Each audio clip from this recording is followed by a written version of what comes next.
Boa tarde, gente. Eu passei um tempo sem fazer vídeos, né? E estava com problemas, mas agora estou aqui de volta e eu queria discutir uma coisa muito séria. Sobre assim, porque os crentes, eles sempre gostam de dar explicações sobre os supostos desígnios de Deus. Sobre, assim, quem isso me fez refletir muito. Eu cheguei a escrever um texto, não dá para acreditar. Eu usei até um epígrafe, né, de Susan B. Anthony, que foi uma ativista e feminista norte-americana. Desconfio das pessoas que dizem saber a vontade de Deus, pois geralmente isso coincide com os próprios desejos dessas pessoas. E depois de tudo que eu aprendi sobre religião, sobre como as pessoas dão desculpas esfarrapadas para justificar a suposta inércia desse Deus bíblico, eu posso dizer que nada mais verdadeiro. Muitas vezes a pessoa diz que algo pode ser da vontade de Deus, mas ela não está externando mais do que a própria vontade. Aí ela põe o nome de Deus no meio porque é conveniente para ela. Essa é a pura verdade. E isso me fez escrever um texto, não dá para acreditar. Eu até compartilhei com nossos amigos Elisandro, do canal Viva a Ciência e a Razão, e com Kennedy Litaif, do canal O Mago do Realismo, que eu escrevi, não dá para acreditar. Porque, por exemplo, eu discuti, porque porque muitas vezes quando eu dizia, eu quero isso, aí as pessoas diziam, isso pode não ser a vontade de Deus. Deus pode ter outros planos. Minha mãe dizia muito isso, ela dizia, olha, Tené, isso é o que você quer, mas isso não ser o que Deus quer para você. Mas hoje vejamos o absurdo dessa afirmação, que se a gente ver bem, não resiste à menor reflexão. Não resiste mesmo.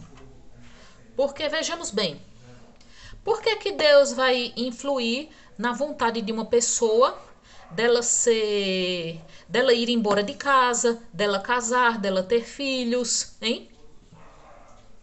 E por que ele não faz nada quando o dirigente de uma nação declara guerra a outra nação ou quando um maluco entra atirando numa escola, hein?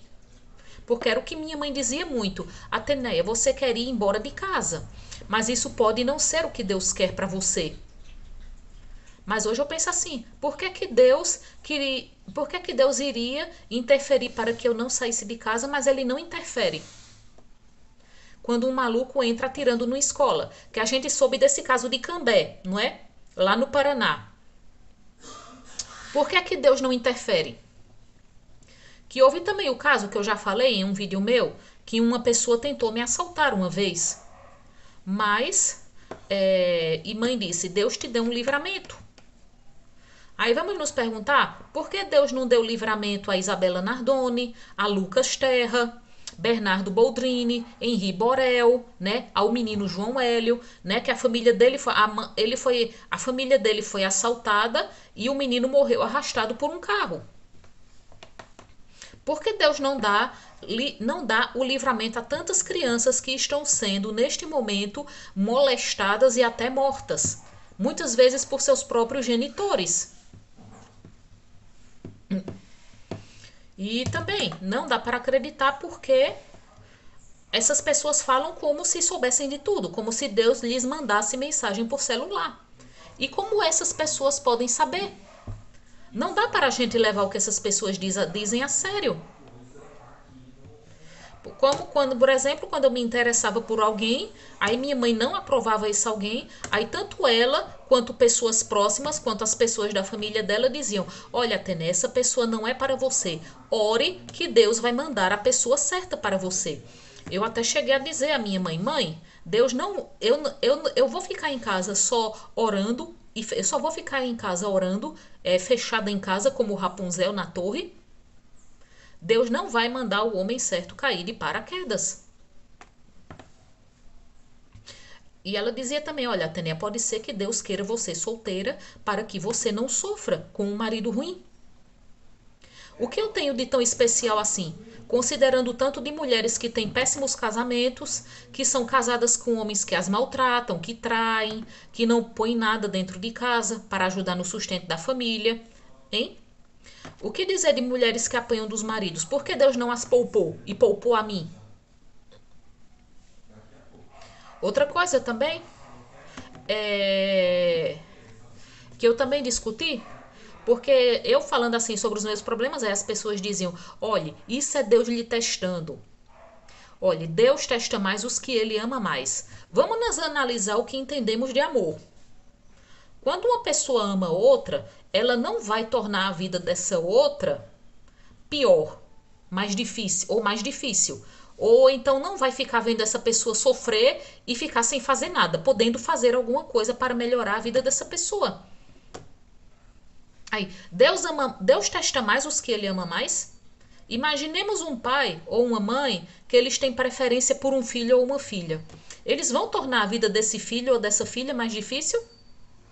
Eles vão eles vão chegar e testar esse filho ou essa filha até ver onde ela não aguenta, ela ou ele não aguenta mais? Qualquer pessoa que fizesse isso com outra pessoa, a gente chamaria de sádica e desumana. Então, vamos refletir. Vamos refletir. É, porque, porque eu dizia quando mãe me dizia para não ir atrás de emprego, quando ela dizia para eu continuar só estudando para concurso, ela dizia: Deus está preparando algo melhor para você, Deus tem coisa melhor para você. Como ela podia saber?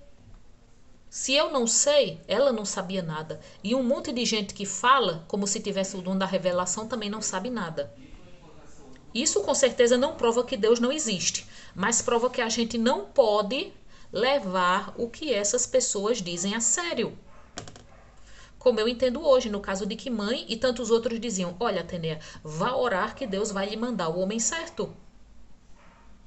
Que eu já discuti isso com Richard Fox. Richard Fox disse: não adianta, quanto mais uma pessoa orar, namorado ou namorada não vai cair no prato dessa pessoa. Assim como o emprego não vai bater na porta de casa. Aí isso de Deus tem algo preparado melhor para você. Aí quer dizer então que a pessoa pode se dar o luxo de ficar esperando que um dia esse emprego certo venha? Se fosse assim, a gente não veria gente com doutorado trabalhando como auxiliar de limpeza. Veria? Se fosse assim, as pessoas não teriam que ir à luta para conseguir um emprego, um meio de vida. É claro assim que o que eu disse desagradou a gente, como esse senhor Miguel. Ele disse assim: olhe, mas o sofrimento, a morte, eles não provam que Deus não existe. E o sofrimento existe porque por causa do pecado original, que fez com que o propósito original de Deus não fosse cumprido. Mas Deus não é onipotente? Deus não é onipotente? Ele não poderia ter recomeçado tudo de novo? Hein? Para que as coisas não terminassem do jeito que está, para a gente não ver sofrimento? Esse senhor Miguel também disse: ai, mas olhe, se uma criança for estuprada e morta, quem vai para o céu? O estuprador ou a criança? Aí, essa história do pecado original, vamos refletir bem. Deus, os crentes dizem que Deus é onisciente. Aí um Deus onisciente chega, põe uma árvore com um fruto proibido.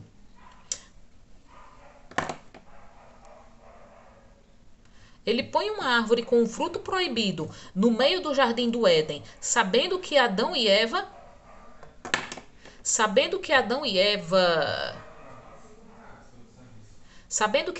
vão comer. Então que Deus é esse? É um Deus irresponsável? Hein? Não é uma boa pergunta? Que esse senhor sempre me pergunta no que eu acredito. Eu digo: eu não acredito nesse Deus bíblico. Eu não acredito nesse Deus que eu fui ensinada a acreditar. Boa tarde a todos.